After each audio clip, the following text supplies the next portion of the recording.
दरअसल राजनीति के इस मिजाज के भीतर का सच नैरेटिव ही है क्या? लोग ये वाला जो एक्सेस माई इंडिया का सर्वे हम दिखा रहे हैं जिसमें बीजेपी तीसरे नंबर की पार्टी बनती हुई दिखाई दे रही। 5,000 वोट का ही तो पूरा खेल है। बीजेपी तीसरे नंबर की पार्टी बनती हुई दिखाई दे रही। क्या वोटिंग के बाद भी कुछ होता है? यह नुकसान इसलिए हुआ कि नीतीश कुमार को मुख्यमंत्री का चेहरा प्रोजेक्ट नहीं किया गया या कुछ और है? भाई अगर ये तीसरे नंबर पर आपको दिखा रहा है, कहां चूके? एक मिनट आपने नीतीश कुमार को मुख्यमंत्री चेहरा घोषित नहीं किया। भाई मुझे कौन नहीं घोषित किया? किसने कहा कि नीतीश मुख्यमंत्री नहीं बनेंगे? अब इसके भीतर एक और सवाल है। जो नैरेटिव बनाया जाता है वह उस हिसाब से भी क्रिएट किया जाता है जिसको अब एग्जिट पोल जो अब बतला रहे हैं उनके भीतर जब आप झांकिएगा तो उसमें सारी चीजें आपको स्पष्ट दिखाई देने लगेगी। यह हर किसी को पता है कि बिहार के भीतर इस बार युवा तबका निकला है। शायद इसीलिए एक नैरेटिव एग्जिट पोल का है, एक नैरेटिव अधिकारियों के बीच से रेंग रहा है। इलेक्शन कमीशन ने जानकारी दी कि इस बार जो वोटिंग हुई वो पहले चरण में 65.08%, फेज 2 में 68.76% यानी तकरीबन 69%। जो नए वोटर जुड़े उसकी तुलना में ज्यादा वोट पड़े हैं। जाहिर है बहुत वोट पड़े हैं। एसआईआर के जरिए जितने वोट कटे उसकी तुलना में ज्यादा वोट पड़े हैं, लेकिन वोट तो ज्यादा 72 लाख पड़ गए, यानी 50 लाख बिल्कुल नए वोट ज्यादा पड़े हैं 2020 की तुलना में। वह वोट पहली बार निकलकर क्यों आए? क्योंकि उससे पहले भी एवरेज जो बिहार की वोटिंग का रहता था वो 60% छूता नहीं था, यानी 2025 में कुछ तो बदला है। 0.03%। यह है अंतर पिछली बार का। जो एनडीए को वोट मिले थे वह मिले थे 1,57,02,650। 1,57,02,650 ये मिले थे एनडीए को, और महागठबंधन को मिले थे 1,56,91,500। दोनों के बीच अंतर था 11,150 वोट का, 11,150 वोट का अंतर था, और यहीं पर महागठबंधन पिछली बार चुनाव हार गया। महागठबंधन को मिले 110 सीट। इस बार जब इतनी बड़ी तादाद में वोटिंग हुई, अब सवाल था वो वोटिंग किसके हक में जा रही है। तो पहले चरण की वोटिंग ने एक हड़कंप मचा दिया, और उसके बाद अगला सवाल यह था कि यह रफ्तार तो आने वाले वक्त में और मुश्किल करेगी। उस वक्त सिर्फ 0.03% था। इस बार एवरेज जो है वह 1 से 2, 2 से 3, 3 से 4% तक है।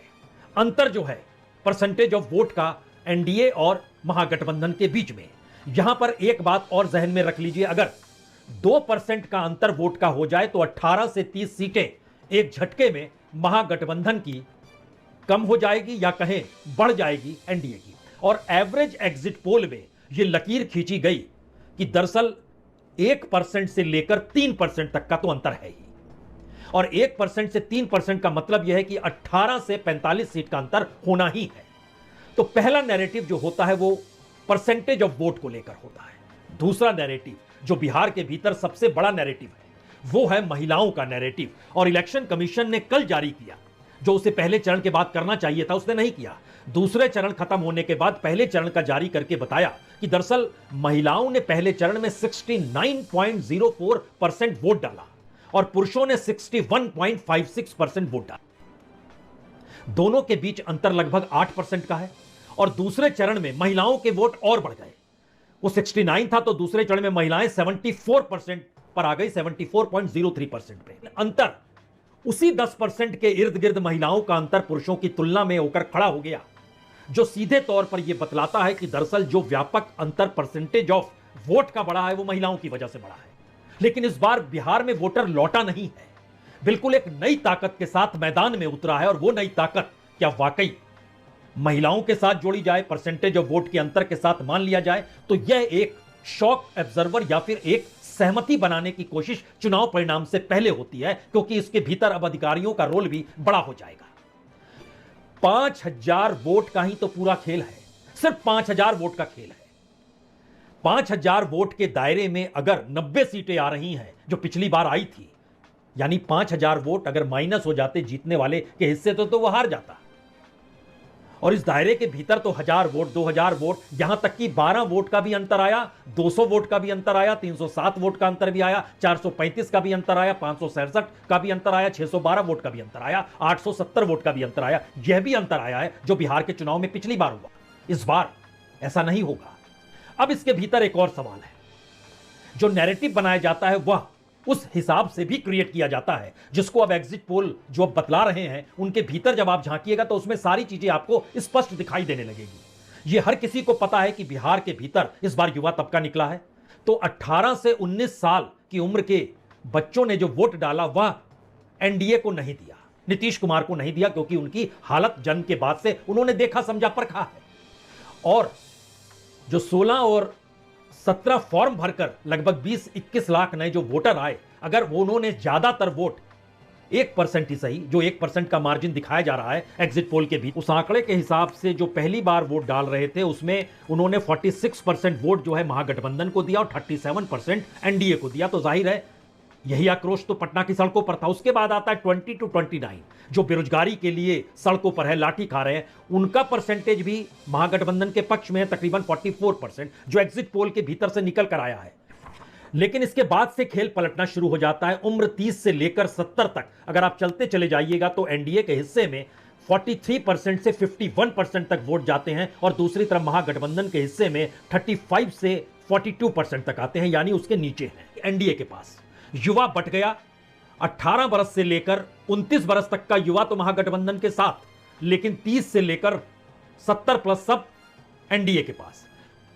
अपर कास्ट तो 60% से ज्यादा एनडीए के पक्ष में और 14-15% महागठबंधन के पक्ष में। उसके बाद जो तीसरा मुद्दा होता है वो जाति के आधार पर वोटिंग होती है। जाति के आधार पर भी वोट को बाइफरकेट इस तरीके से प्लानिंग के तहत जो बताना है, जो एग्जिट पोल ने किया काम, उसमें यही बताना है कि सिर्फ यादव और मुस्लिम महागठबंधन के साथ और कोई नहीं। और उसके अलावे ओबीसी, ईबीसी यह भी लगभग 60% और उससे कुछ ज्यादा एनडीए के पक्ष में और लगभग 20-25% महागठबंधन के पक्ष में। शेड्यूल कास्ट यह भी 20 से 30% के बीच में महागठबंधन के बीच में, लेकिन 50% एनडीए के पक्ष में। यानी तीनों मुद्दे ध्यान दीजिए तो वो महिलाओं से जुड़े मुद्दे हैं, वो युवाओं से जुड़े मुद्दे हैं, वो जाति के आधार पर वोटिंग के मुद्दे हैं। तीनों मुद्दों के परसेप्शन एग्जिट पोल के जरिए एक झटके में खारिज कर दिए गए, ये जानते समझते हुए कि अति पिछड़ा हो, दलित हो, सवाल कौन उठा रहा है।